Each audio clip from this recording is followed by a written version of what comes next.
Pernah nggak sih kamu ngobrol sama seseorang, dalam beberapa hari kemudian, kamu masih keingat terus sama dia, entah karena cara dia ngomong, intonasi suaranya, atau bahkan kata-katanya yang menusuk hati.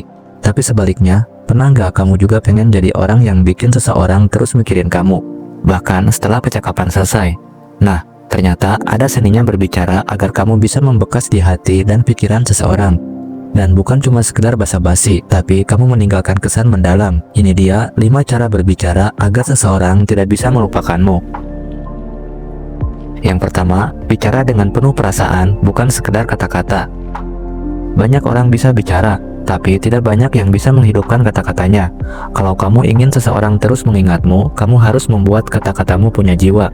Bicaralah dari hati, jangan takut menunjukkan emosi, karena justru disitulah letak kekuatanmu. Misalnya, ketika kamu bilang, "Aku senang bisa ngobrol sama kamu." Jangan ucapkan dengan datar, ucapkan sambil menatap mata, dengan suara yang lembut dan nada yang tulus. Bikin dia merasa bahwa kehadirannya benar-benar berarti. Orang tidak akan ingat detail kata-katamu, tapi mereka akan selalu ingat bagaimana kamu membuat mereka merasa. Dan ketika kamu berbicara dari hati, kamu sedang menyentuh jiwanya. Kedua, gunakan nada suara yang dalam dan menenangkan. Penelitian menunjukkan bahwa suara punya dampak luar biasa terhadap psikologi manusia.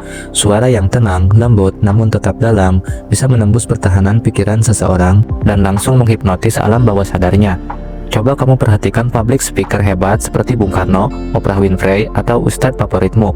Mereka tidak hanya menyampaikan pesan, tapi juga memainkan musiknya. Mereka mengatur jeda, menurunkan volume di saat emosional, dan menaikkan nada saat penuh semangat. Saat kamu mengatur nadamu dengan penuh kesadaran, kamu menciptakan pengalaman mendengar yang menyenangkan, dan itulah yang membuat orang ingin mendengarkan kamu lagi dan lagi. Ketiga, sampaikan kalimat yang mengguncang imajinasi dan makna emosional. Kalimat yang biasa-biasa saja, gampang dilupakan, tapi kalimat yang penuh makna atau bahkan mengandung gambar di dalam pikiran orang itu akan tinggal lama. Contoh, daripada kamu bilang, "Aku senang ngobrol sama kamu," kamu bisa bilang, "Ngobrol sama kamu tuh kayak duduk di tepi danau sore hari, tenang, jernih, dan bikin damai." Lihat bedanya, yang satu informatif, yang satu lagi menyentuh imajinasi dan rasa. Orang yang kamu ajak bicara akan membentuk citra visual dan rasa dalam dirinya, dan itu akan terus melekat. Keempat, jadilah pendengar aktif yang mengerti dengan hati. Orang tidak akan mengingat kamu karena kamu banyak bicara. Mereka akan mengingat kamu karena kamu membuat mereka merasa dimengerti. Mendengar aktif bukan cuma soal diam dan menatap, tapi juga soal memberi respon yang tepat, bertanya dengan empati, dan menunjukkan bahwa kamu benar-benar hadir di momen itu.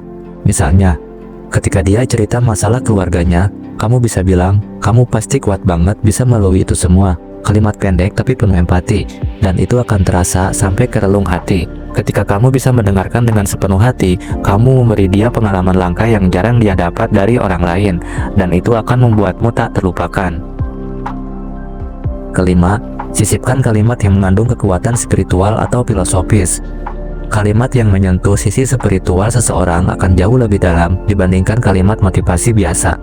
Bukan berarti kamu harus jadi penceramah, tapi sisipkan kata-kata bijak yang penuh makna.